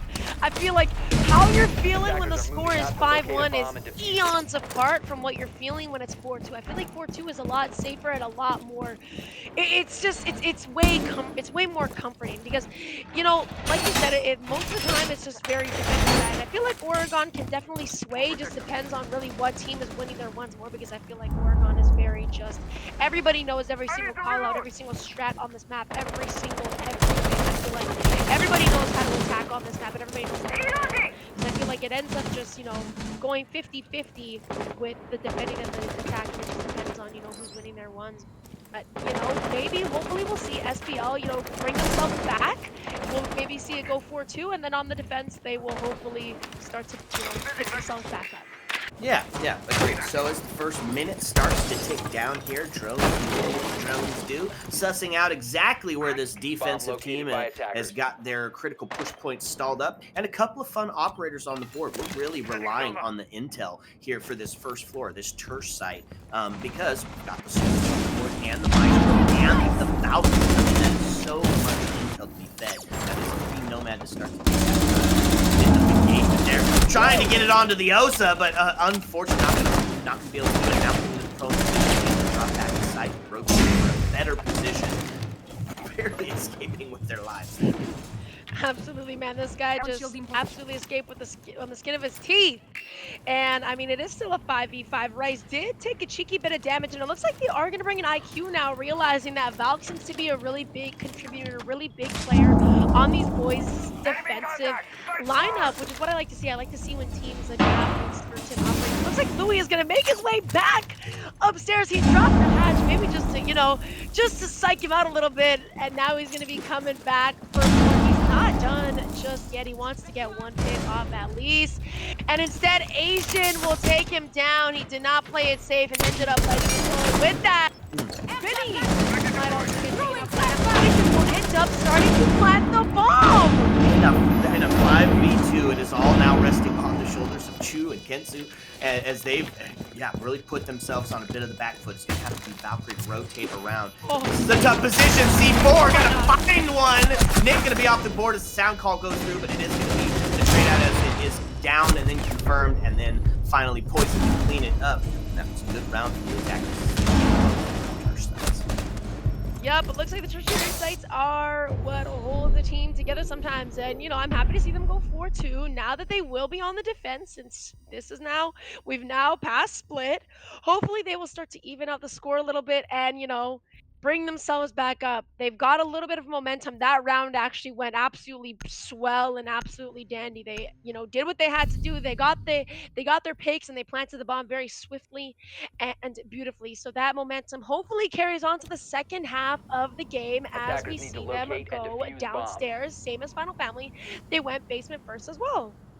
Yeah, and still kind of relying on that intel, right? We are going to see the trench warfare and that kind of site, that real estate refurbishment as Azami is on the board. Really going to be able to dig in and set some of those trenches. We've seen some really cheeky one-ways coming out of the TikTok videos lately for Azami, and we've been seeing him utilized here in some of this T2 play, in some of this T1 play, and I'm excited for where Azami's going, right? The shields, yes, or the kick bears, yes, great. You gotta bring along an LMG or some sort of DMR, or as they were showing out a little bit earlier, Chalet to help take it down. But it's going to be a little bit more of a standard set here, as we are going to see Hatch Queen on the board. Keep us sitting pretty. Wait, did you say Cali? Cali was going to be on the board, but they took the 6 pick. Oh my god, I was gonna be like, guys, where is this Cali? I don't see a Cali! Oh my god, if somebody went Cali, I'd be very surprised. I mean, hey, look, maybe some people are absolute sniper gods, but definitely not me, that's for sure. I wouldn't imagine being a sniper god on this side. Regardless, no mirror again, by the way, instead an Echo. I like Echo. I think Echo's pretty good, and a good Echo player could definitely, you know, really make the round for the team. But as I'm saying this, Louis might be a little bit of a cheeky interaction, as well as Spliff, and what's up there with them? It was gonna be Asian.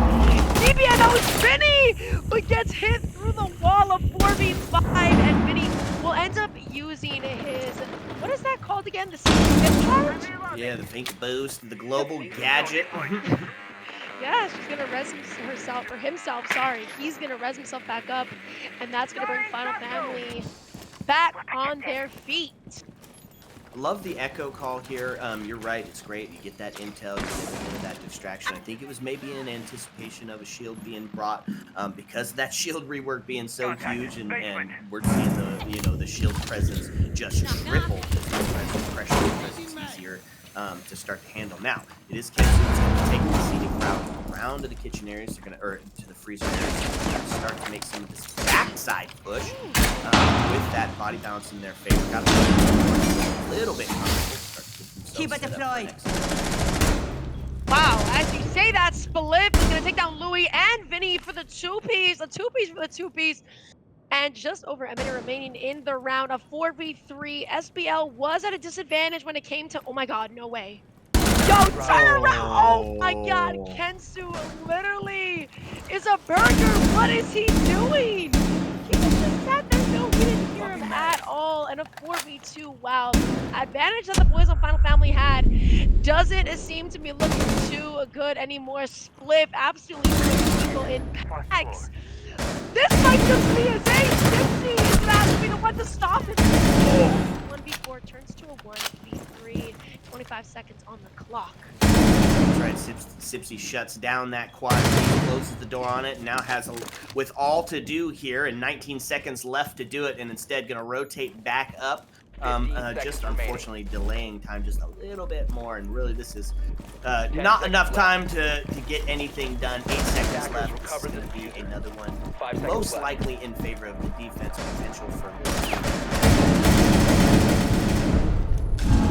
I mean, like I said, I think the boys on SBL had great momentum in the split, and they definitely showed through. They definitely came through. I mean, it wasn't really SBL that came through. Was it just Spliff? Spliff getting the quad kill. Oh my god, that just, woo, that was absolutely exciting. I would have loved to have seen him ace. Had he gotten that kill on Sipsy, that would have been, oh my gosh, I would have gone absolutely insane. Regardless, though, he did get a quad kill, and he definitely carried his teammates that round. It looks like he's going to be stepping off of Wamai, though, and instead is going to be going castle, and they are going to be going upstairs. I love the castle pick. I don't care what site you're going to. The castle is always valuable, even though his win delta is a little bit skewed, at least on the right side of things. But generally, bringing out the castle means that you're going to dictate and set the pace of the round. Playing a really aggressive tactic, this could be the key, right? Make yourself expend that util, make yourself give away those sound cues of where exactly it is you're pushing from, and then potentially give yourself a couple of the cheeky cheeky shots ready to go when you hear it being broken. C4 to send it through, riding those last couple of shots. I love it, the castle play, and I think utilizing on 2F would be a great key for SBL to try to find Attackers are moving out to the data box to defuse it. I like how you said that. I think playing castle can kind of dictate how you know where people are going to be coming in from and dictating the pace of the match. I never really thought of it like that. I like castle a lot on coastline. I think coastline castle is absolutely useful anywhere and everywhere. Oregon, I don't typically see in the main. I like playing castle downstairs, but I don't think I could ever. Actually, not. These windows might actually be kind of comfy. Having these windows barricaded, or castle barricade, I should say, like you said, are really good sound cues to kind of give the defenders a more definitive, you know, answer on where these attackers are going to be pushing in from. And it's also, you know, it might also end up making them use a little bit of utility just to That get is it the over greatest faster. Wait, how many moment in hits my does life, it take bro. for a castle to take break this time? Yeah, so, you know, instead of punches, you can just get, you know, a gone 6, a little cheeky charge and get it over with. That's right. So we sit 5-5 here as the attackers start to take some of this real estate. Oh! No! Bianca into the frost mat, and that's huge. And they are going to have the homie there, so make sure that swing doesn't come through because, you know, generally a frost trap is a death sentence. But being that it's onto the Finca, is going to be able to recover a little HP. Now it is going to be the Selma Charge starting to open up in the closet, put himself in the corner. It's a little bit of a scary position, especially if there's a C4 on the board. Which there is. Rice bringing one out on that. Changing max. So they do get that main breach open, B. Now see if they can capitalize. Hopefully they can. I mean, they got it open this far out. It would be kind of silly not to, you know, do something that, like you said, there is a board Rice, but I'm not even sure where Rice is. As I say that, Asian will take him down to me. That's going to be bucked off the board. Spliff, putting Sipsy in one as well, and a 5v3. The boys on SBL were a little bit wobbly, a little bit shaky at the beginning of this round, at the beginning of this map, but it looks like they started to really bog up and thug it out. A 4v3 comes in as Kensu will take down Spliff.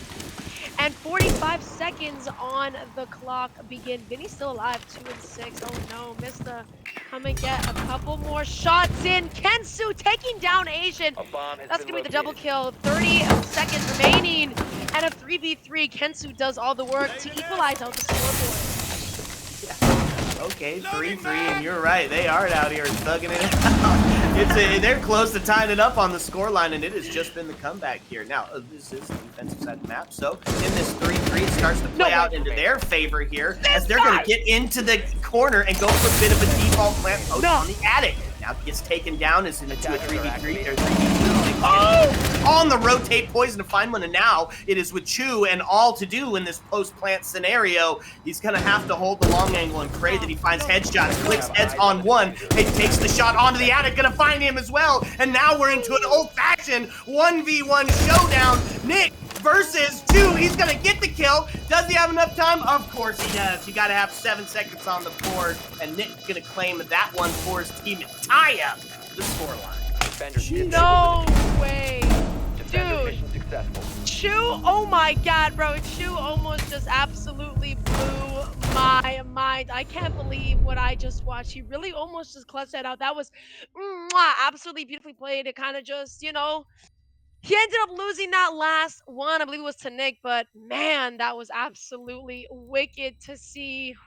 I wish that he would have won it out, but it looks like the score is going to be equaled out 4-4, and the tertiary site is what we're moving to next. Let's see if the boys on SBL will end up breaking the curse and end up winning on the tertiary site, because prior to this, when we were defending both times, they ended up losing. Maybe this round will end up, you know, winning this round as well, or SBL might just flip the table on them and say, hell no, we got tertiary site locked in.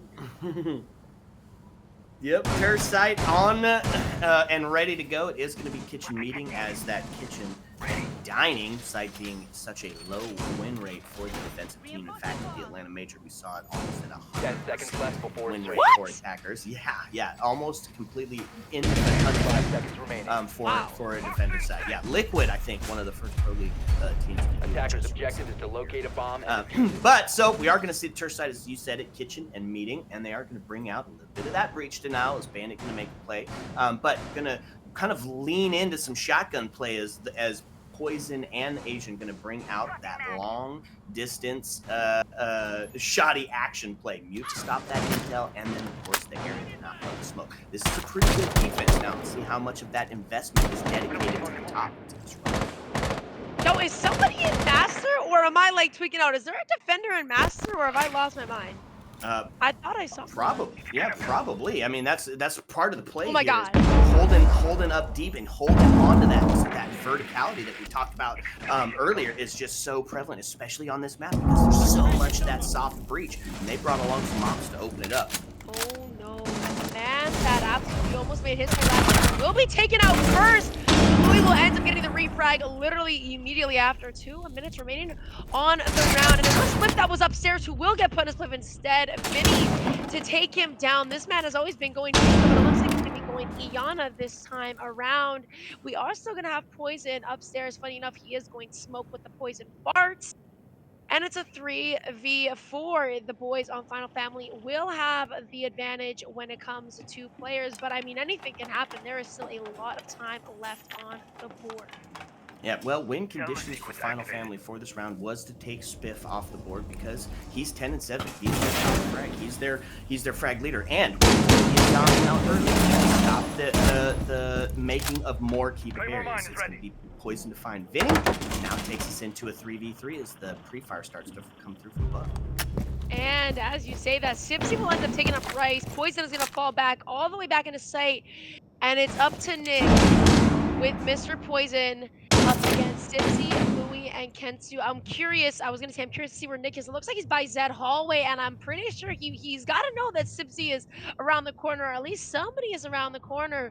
Just under a minute now remaining in the round. There's not much. It looks like there's going to be an interaction happening, but I mean, I can't really tell. We are also going to have Kensu up above on that hatch, I guess, waiting to drop it, or something of that sort. A swing nearly coming out. Sipsy taken down by Nick, and now it's a 2v2. 2v2. Smoke still left on the board, so right, plenty of air now to stop that play from coming down, and he drops straight into that just as we're talking about it. A little bit of damage, and that's going to be Poison to find one, but he gets traded out. Now B back into another 1v1. Just 15 seconds left with all to do, and Nick gonna take it. Woo-hoo! Oh my God, man. The beginning of this game started off with a 1v1, and the boys on SBL ended up losing it and ended up losing the round entirely. But now it looks like Final Family is just losing. I think it's been now 2 or 3 other 1v1 interactions, and Final Family has lost every single one of them. Now this is crazy because the score was 4-2. Now it's 3 completely unanswered rounds from Final Family. The momentum that they had is coming to a stop. I mean, it was almost alive there when it was a 1v1, but it just doesn't seem like they can win their ones when it really truly counts. The first round has been, you know, random because every other 1v1, I mean, to be fair, it has been like 1vx. It has been Final Family in like a 1v2 or a 1v3, but you know, that last kill that really counts, they just end up flopping. They can't bug it out, they can't see it through, and you know what they say, man, you got to see it through. And it looks like the boys on SBL will be keeping the pattern, the chain, as they... No, wait! No, they broke the pattern! They broke the chain as they won upstairs! Oh, no.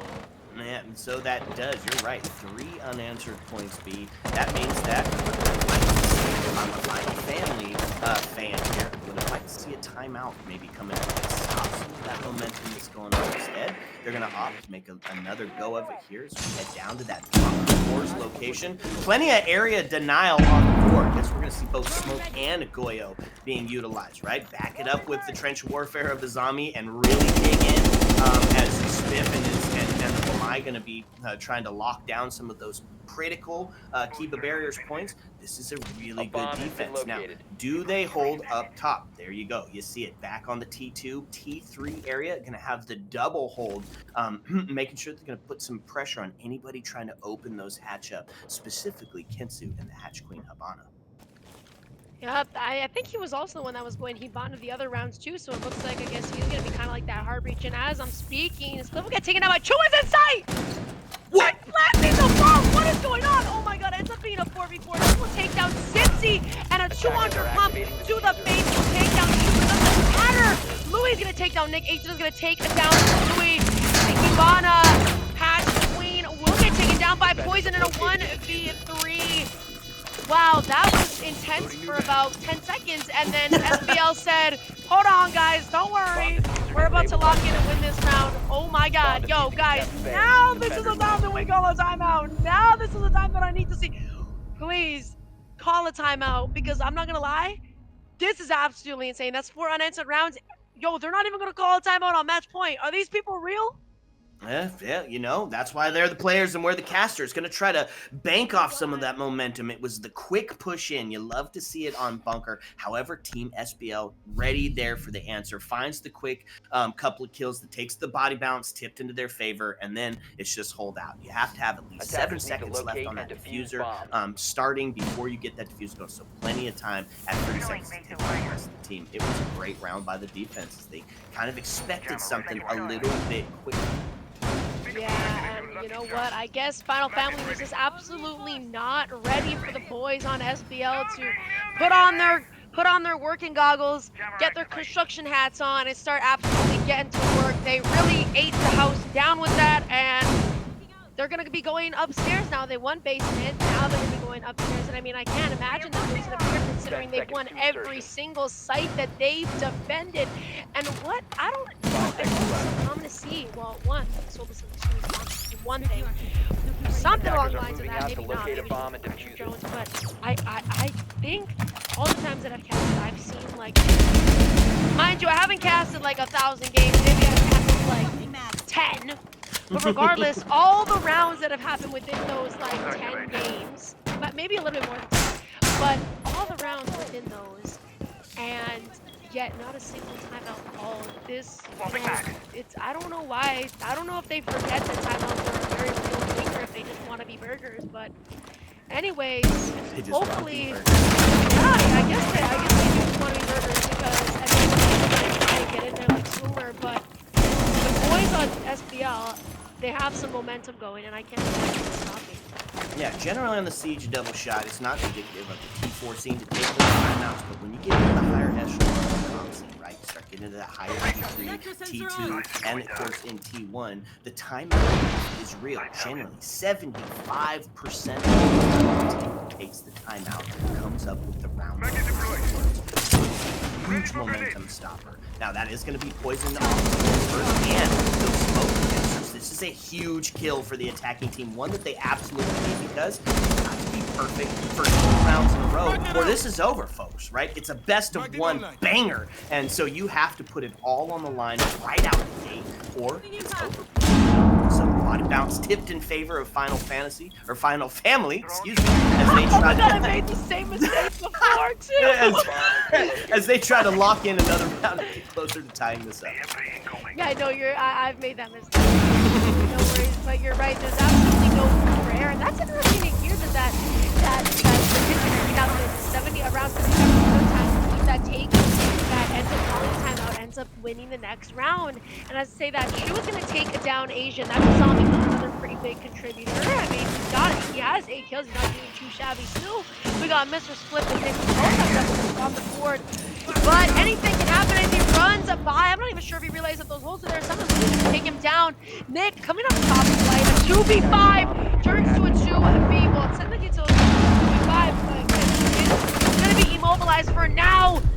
And it's a flawless round. The boys on Final Family will finally put on their construction hats on, get their drills, and start getting to work. Oh my gosh, I wonder if they're going to call a timeout now, or maybe they're just like, now we got the momentum now. We got it in us to win it. Doesn't look like it. So we are going to be going back upstairs. Oh no! They called it! There it is. Yay! There it We're is. saving it. Yep. And so, folks, here's how it works, right? You see it just like you see in any other sport around the world. You use the timeout to talk about what's going on with your game plan, make that final push, because there's one round deciding between whether you're going to lose this game or have a chance at taking it to OT. Once you talk about you talk about what's going on the other side and how you're going to have that adaptation like they brought to that last round to be able to get themselves the first win on that 2F location. And then we said it's to slow them down, stop some of that momentum, put a little ice in the veins as they're trying to claw their way into an OT scenario. I've never heard people use ice in the veins as like that kind of way. Usually if I hear people say they got ice in their veins, it means they're like rich. Am I cooked, or is that what I thought ice in the veins meant? Ice in the veins just meant like you know, like, oh my gosh, like what's the word? Like I got ice in my veins, like I'm cool, like I'm like, you know, I'm thugging. Anyways, maybe I just shouldn't even bother. I don't even know what I'm saying sometimes, but that's an interesting way to say ice in the veins. That's definitely not what I thought it would be used for, but maybe your reasoning sounds a lot better than mine. At least I'm explaining mine really well, but regardless. Wait, they're not going to be going upstairs. They're deciding they're going to be going that tertiary site instead. I guess they said we lost upstairs. Maybe it's better that we, you know, play our cards into the site that we ended up winning the first time around, and that is going to be, what is this? Is this called meeting and kitchen, or is it stage meeting? I mean stage and kitchen? I think meeting and kitchen, the back area of the stage. I believe. I think you're right. The whole, I mean, I would assume so. I think so. I think, yeah, you're right. That little, like, black top kind of thing is stage, and the rest is meeting. But it looks like we're going there instead, maybe it's throw off a family, regardless of that. That timeout did come through, and maybe Final Family will pull through with that. They spoke a little bit, they decided what they're going to do, and maybe they will finally pull themselves, and we are going to go, maybe, OT. It would be nice to see. I love when it's a barn burner type game. It's always the best to watch. Agreed. Especially when all teams are firing on all cylinders. So we got a lot of investment here in the game, both vertically above and vertically below. Meaning that we've got that terse site kind of in a sandwich maneuver here. And a couple of fun ops to do it. One we haven't really seen this evening. It's going to be Doc on it. 1-5 or 99. Doc's got the time to bring you right back up to full health in one stim. Get you back fighting shape. So kind of as these teams are taking bits and pieces of peak battles, Doc could be the adaptation for SBL over the edge. Unfortunately, as I'm saying it, it's going to be Asian to get his head ripped off and a spiff to find more than half their damage gone as they're really trying to dig in. Yeah, looks like Asian got more than just a little bit of a haircut. Spliff did get a haircut, but I mean, they cut a little bit too much. She's going to be at 50, and Rice looks like she's going to be all here alone. Not sure if she's going to be able to get a dock stim anytime soon. Looks like she's going to be retreating back down White, and as I say that, Poison going to take down Stacey. Looks like she was walking back up White. Never mind. She said, oh, hell no, I'm ready for this. Equaled out the score. Louis is going to be a little bit close on Poison.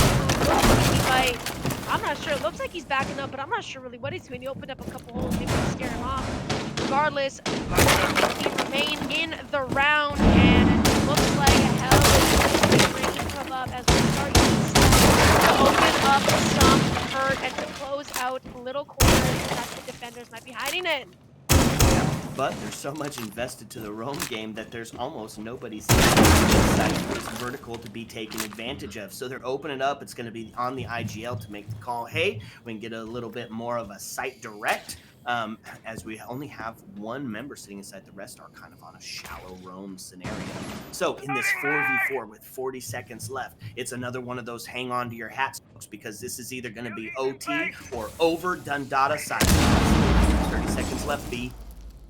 Yeah, I'm a little bit nervous, man. It's getting down to the absolute wire. It is a 4v4, and it's honestly kind of hard to see what team has the upper hand. Usually you might be able to tell what team kind of has the advantage and, you know, where the round is going to sway. But when it's a 4v4 and it's all just holding angles and, you know, all fine and dandy, it gets hard to think. 10 seconds, and this is going to be close. Chu will take down right to 3v4. This one 3v2 is the double field objective.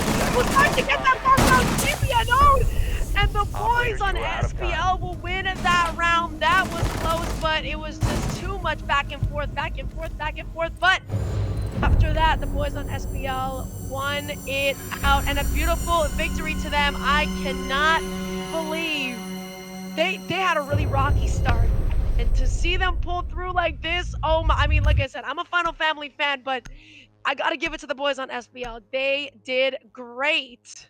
Yeah, absolutely. The come from behind win off the back of a loss earlier this evening, which means they had a lot of riding on this. They needed that momentum. And geez, it was a great game. At close that we came to that OT scenario. We always want that more siege, but alas, SBL to close it out in that last 20-second drop into sight. That was a fun game. That was, and it was absolutely a pleasure getting to cast it with you as a special guest. I'm so glad that I got to be here.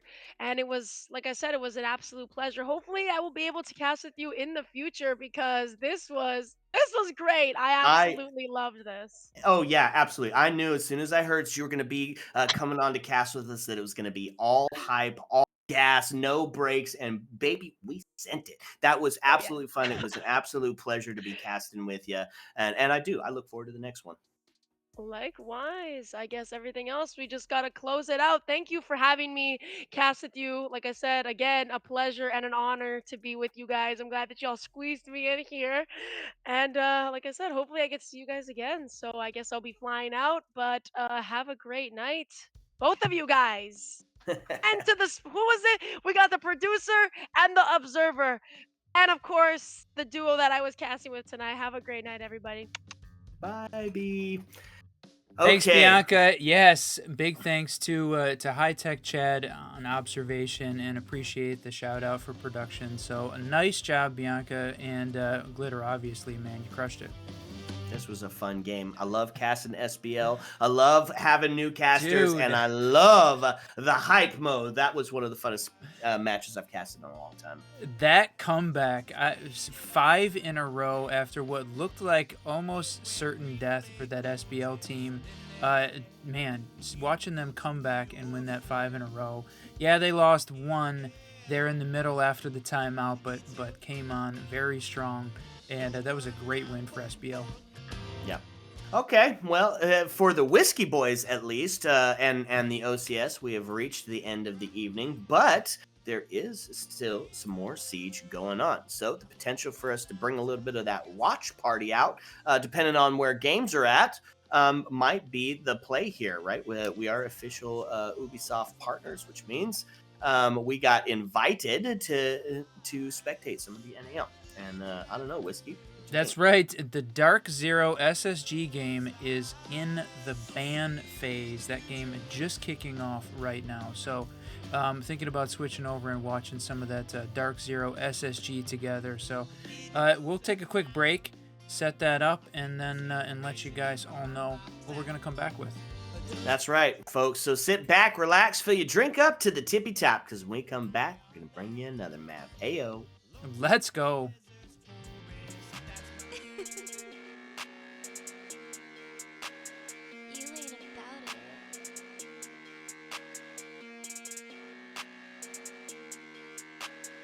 Greg, you on it.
I really think that they're going to take it on this. We got to change those percentages, by the way, because me and Fox are sitting at 100%, while Jesse is at a womp womp 0. Yeah, Jesse's not doing too hot. You after ain't the getting last that one. belt.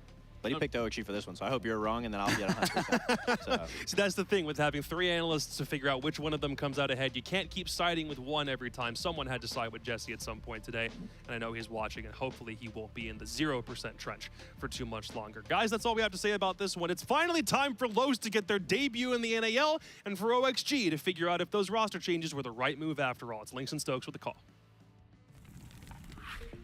I'm sorry, Sam. I think Jacobs made an error. Did he say Los in the NAL? That can't be right. I mean, you know, I'm checking the script hold over on, here, Carter. They've actually cleared. Their visas have cleared. No. Therefore, yes, they are in the NAL. Welcome to it, Los. And specifically, may I just say, welcome Sexy Cake to NA, one of my favorite players throughout the history of NA, or rather NA, Rainbow Six in general, right? And yeah, just a historical phenom when it comes to the title Rainbow Six. So Did you think when you're sitting there casting SI19, SI 2020, that you'd be casting Sexy Cake in North America? Is that just like the weirdest sentence to you? Like, does that even, can you even make sense of that? It's so weird. Honestly, I can't, especially because, like, you know, I have a decent bit of history with Sexy Cake. Actually, the clip from SI 2019, his clutch during against Mocket, that was the first SI I ever casted. I only casted the group stage, and that won like clip of the year for esports because Sexy Cake is such a goddamn good player. So it's beautiful, man. I'm excited to have him in North America. I'm excited to have him up against this retooled Oxygen, which even Fox himself giving the stamp of approval, saying that they're going to take it to the Brazilians. I mean, at least for me, the 2022 XSET roster, and technically, they were technically M80 at SI23, but that kind of era, I liked it. Were they the best roster? No, but they consistently made international events, consistently made quarterfinals of majors, and were also just an entertaining team. Now, we're comparing this roster to 2022 XSET. They are missing a key player that I'm a big fan of, in Spirits, who I think was a small, but maybe decently sized, maybe even big part of that roster success, but that's just me. I'm a big Spirits fan, and he's obviously not here. Instead, they have, you know, just Newers and Dream, one of the best entries in North America, at least statistically speaking, over the past couple years, and Dream Sam, one of the best supports in North America over the past couple years. So if you're adding those two players to that kind of core,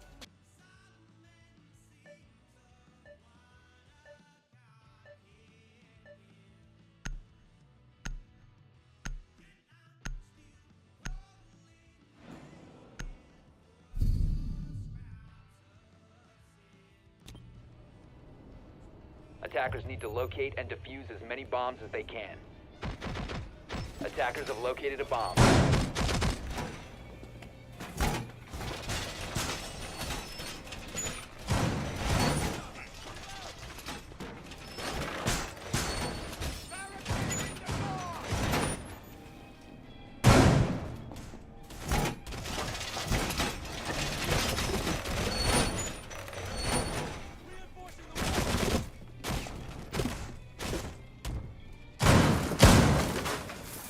Seconds remaining.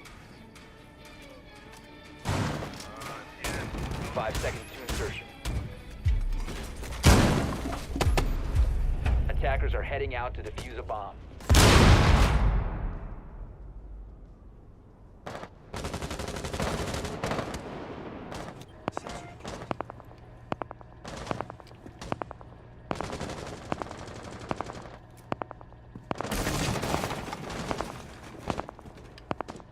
Load him back!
their diffuser.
Attackers have discovered the location of a bomb. Fire. Investigate. Set up. AD is active in this sector. Shield going out. Ready. AD is occupied. 10 seconds to go. 5 seconds left. Reloading. Cover me. Attackers are heading out to defuse a bomb.